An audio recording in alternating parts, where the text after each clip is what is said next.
On the 25th of April, in the year 799 AD, Pope Leo III was carrying out his holy duties, traveling in a procession through the city of Rome, when he was suddenly and violently attacked by a band of armed assailants.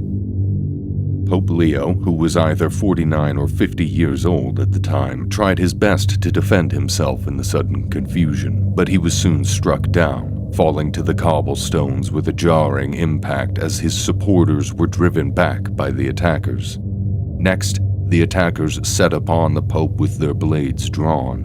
They were not there to kill the Pope. Rather, they were there to render him unfit to rule.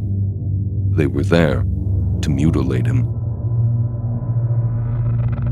Throughout much of history, people with deformities or mutilations were considered unfit to rule. Whether they were blinded, scarred, or unable to have children, the idea was always the same. A deformed individual was not whole and was therefore unfit to rule. In a Christian world where murder was among the gravest of sins one could commit, mutilation also opened up a convenient avenue for those seeking to be rid of their enemies without damning themselves to an eternity in hell.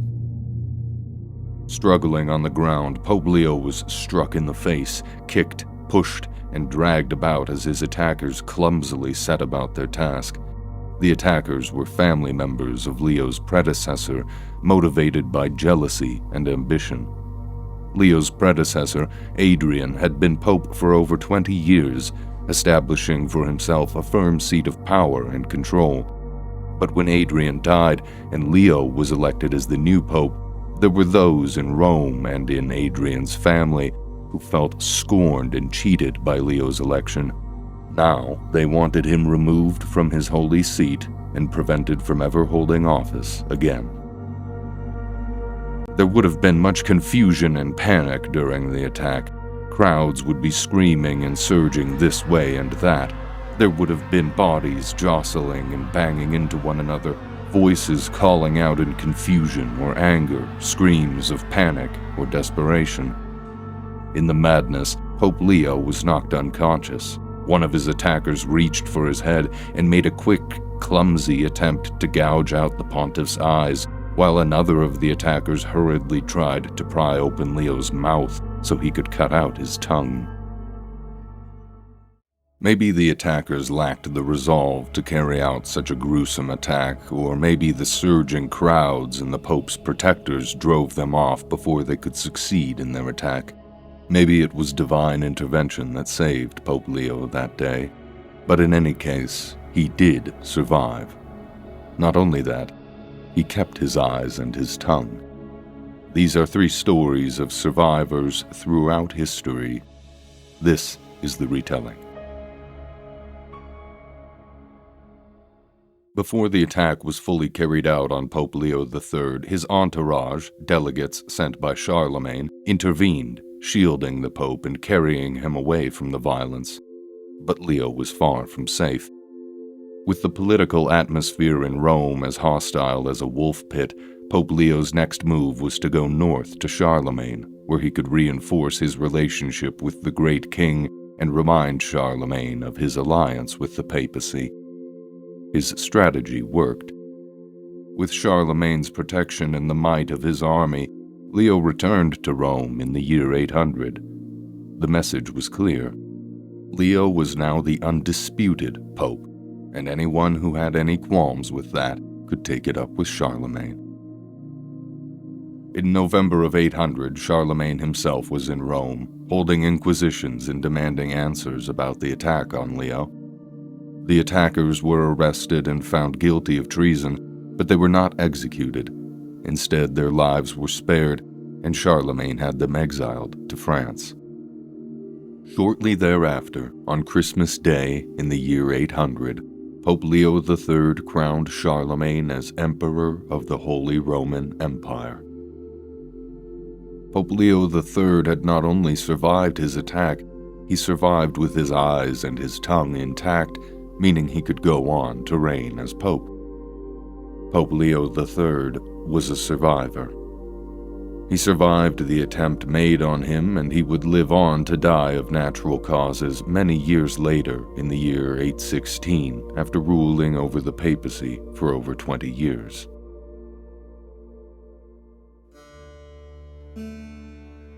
France in the year 1757 was a kingdom in crisis. For years, the nation had been struggling financially, politically, and socially. There was war, corruption, religious conflict, social unrest, and ever greater levels of political instability. Due to a combination of the king's spending and the disastrous events of the 7 Years' War, where France was experiencing major defeats, the kingdom was in debt. To pay for the disaster, unfair taxes were implemented on the lower classes, fueling the social unrest. The Kingdom of France was in a state of chaos, a dying downward spiral where the existing order of things was turned on its head, and the mad fever of the masses burned ever closer to revolution. And at the helm of this sinking ship was the unpopular and widely ineffective king, Louis XV. Louis XV was not a very good king. Though he had been loved in his earlier days, even earning himself the nickname the Beloved, by the 1750s, King Louis XV's legacy was beginning to cement itself. He was a kind and intelligent but shy man. As a king, he was indecisive, easily influenced by those around him, especially his mistresses, and he was politically very weak. Under his reign, France experienced financial woes, religious turmoil, and defeat in wars. Long gone were the days of his illustrious great-grandfather Louis XIV, the Sun King, when kings had ruled with absolute power and authority. Louis XV had sought to do well, but he'd always fallen short of the mark. In seeking to implement reforms for the kingdom, he was opposed by the nobility. Next, he turned the faithful against him when he sought to suppress the Jesuits, a powerful and influential order of Catholics that by the 1750s were deeply embedded into the world of French politics and society. It may have been the Age of Enlightenment, but France was still a fiercely Catholic nation, and the suppression of the Jesuits only served to undermine the king's popularity still further.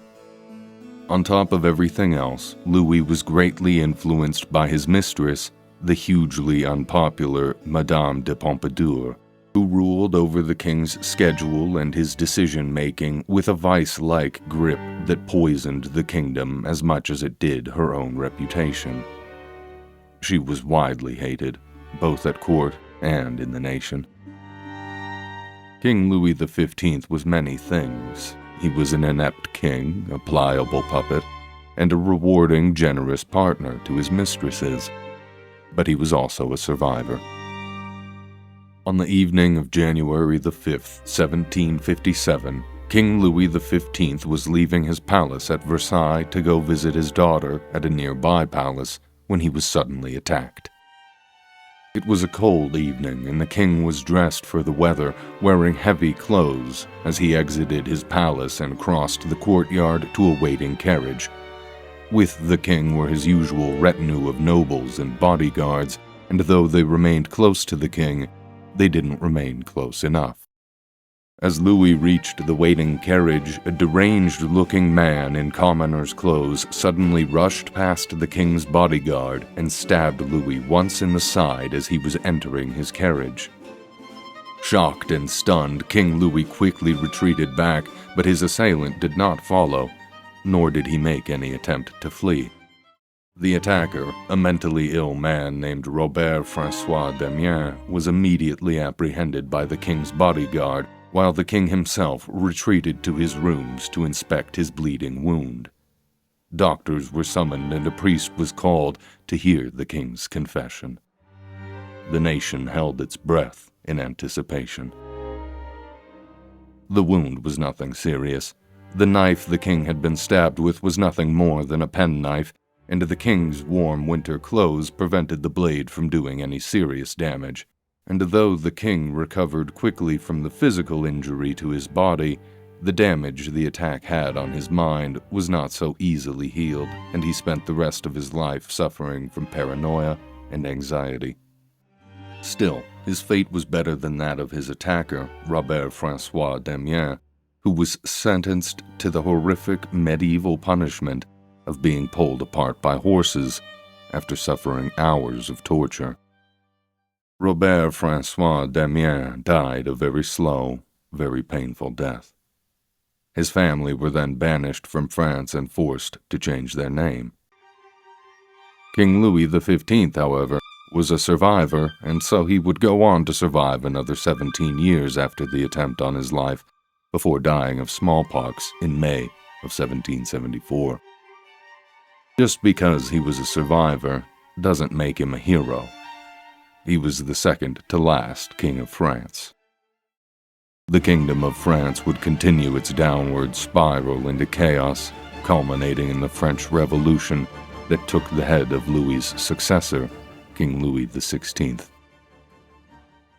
While King Louis XV may have been extremely unlikely to die from his injuries, having only been stabbed once by a very small knife, the next subject of this video suffered far more serious injuries and truly embodies what it means to be a survivor. On April 14, 1865, only 5 days after the end of the American Civil War, President Abraham Lincoln was assassinated by John Wilkes Booth. Booth, an actor in Washington, D.C. with Southern sympathies and a hatred for the Union, had just succeeded in assassinating the President of the United States, and he even managed to make his escape, riding off into the night with a broken leg. Yet, despite his success in killing the president, Booth's greater plan failed. His mission, the conspiracy he had founded, was not only to kill the president, but also to kidnap or assassinate the other leading members of his government, the vice president and the Secretary of State, leaving the Union leaderless. The conspiracy relied on several other conspirators playing their part.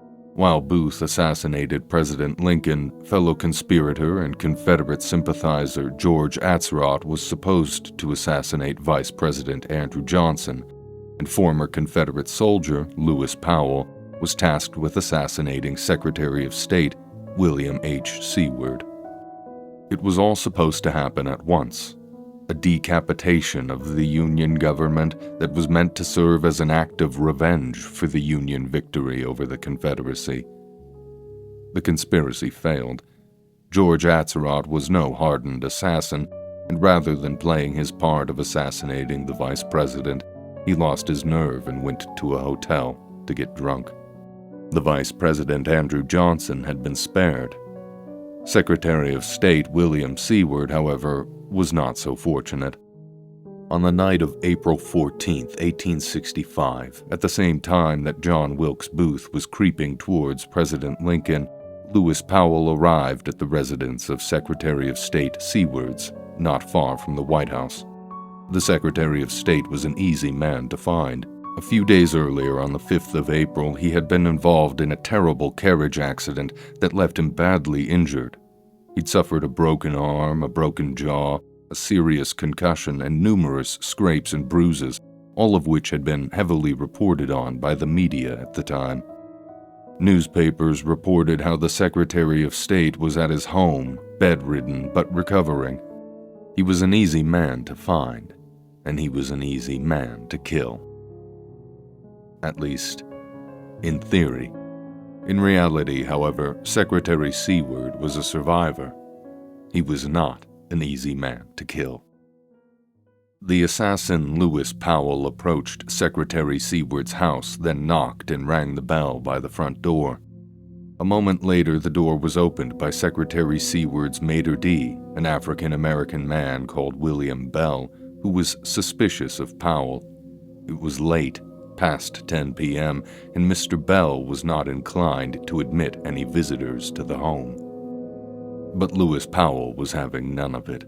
Flashing a flask of liquid to the maitre d', Powell claimed it was medicine and that he had been sent by the doctor to deliver it to Secretary Seward right away. Mr. Bell was still suspicious, however, as the real doctor had only just left a short time ago and he had made no mention of sending medicine. Lewis Powell was a man on a mission, however, and what was more, he was a die-hard Confederate. He wasn't about to let someone stand in his way, especially an African American. So he pushed his way into the house and began making his way up a set of stairs towards the Secretary of State's bedroom. Before Powell got up the stairs, he was stopped again, this time from the Secretary of State's own son, Frederick Seward. Powell gave Frederick the same excuse of being sent by the doctor, but it got him nowhere. Frederick refused to let Powell through to see his father, and eventually he told him to leave. Lewis Powell then dropped the charade. Drawing his pistol, Powell put the barrel to Frederick's head, and he squeezed the trigger. Nothing happened. The pistol misfired. Reacting in an instant, Lewis Powell bludgeoned Frederick over the head with the pistol. Mr. Bell, the maitre d', ran from the property, sounding the alarm. Suddenly rushed and flustered, Lewis Powell drew his knife and barged into Secretary Seward's bedroom to carry out his task. Inside the bedroom was Secretary Seward, battered and bedridden, his Army nurse, Sergeant George Robinson, and the Secretary's own daughter, Fanny. Fanny immediately began to scream as Powell entered the room with his blade drawn. Sergeant Robinson blocked Powell's path, but he was quickly cut aside by a slash from Powell's blade. Next, the assassin shoved Fanny aside and leapt onto the bed where the Secretary of State lay, almost defenseless. Almost. Acting fast and savagely, Lewis Powell plunged his knife down into the Secretary of State, aiming right for his face and throat. The knife rose and fell as Powell rained down blows on the much older, much feebler Secretary Seward. The assassin's blade came down multiple times, once stabbing Secretary Seward in the face through the cheek, next slicing his throat and sending blood flying. It would have been a horrific, gory scene. Despite the horror, the attack was not as deadly as it appeared. Because he'd been injured in a carriage accident only a few days prior, Secretary of State Seward was in bed with a neck brace on, and it acted as a sort of miraculous armor against the assassin's blade, deflecting the worst of the attacks and ultimately saving the Secretary of State's life. Yet even though the neck brace protected Secretary Seward from the worst of the attack, he was still cut and his neck was sliced, though only along the side. Powell was then set upon by Sergeant Robinson and Secretary Seward's other son, Augustus. Together, the two men struggled with Powell, but Powell was strong and he was still armed, slashing wildly with his knife. With a pause in the fighting, Lewis Powell made his escape. Believing he'd accomplished his task, the would-be assassin quickly fled the scene, only to find his accomplice and guide had abandoned him when the screaming had started. Alone, guilty, and abandoned in a city he didn't know, Lewis Powell had little choice but to get on his horse and start riding. Little did Lewis Powell know, he had not succeeded in his task. At 63 years old, Secretary of State Seward was a survivor. Having first survived a terrible carriage wreck, he had now survived a brutal attempt on his life. Lewis Powell, meanwhile, was captured only a few days later. For his part in the conspiracy, Lewis Powell was hanged, along with 3 others, including Mary Surratt, the first woman to be executed by the federal government, on July 7, 1865. John Wilkes Booth was not among them. He had been shot and killed by Union soldiers during the manhunt to locate him. Secretary of State William H. Seward would go on to survive another 7 years, having survived the carriage accident and the attempt on his life. Not only did he survive, but so did the other 4 men who were injured that night by Powell's blade. And although Seward and the other men survived, the story would not end so happily for everyone involved. Secretary Seward's wife, Frances, never recovered from the shock of the attack, and she passed away in June of 1865, several days before the conspirators were hanged. When William Seward passed away in 1872, Harriet Tubman, the former slave whom the Sewards had advocated for many times, sent flowers. Many people in history have survived extraordinary lives or perilous events, but not all of them go on to be survivors, meaning they didn't make it into old age. Being a survivor isn't just about surviving an assassination attempt or avoiding some terrible danger. It's about living on into old age and passing away from what we would call natural causes. So while there are many individuals that have survived certain perilous moments like Alexander the Great and Caesar and so on, they all either died young or by some other violent incident or misadventure that they didn't survive. Anyways, that's all for this video. Thank you so much for watching. I'll see you in the next one.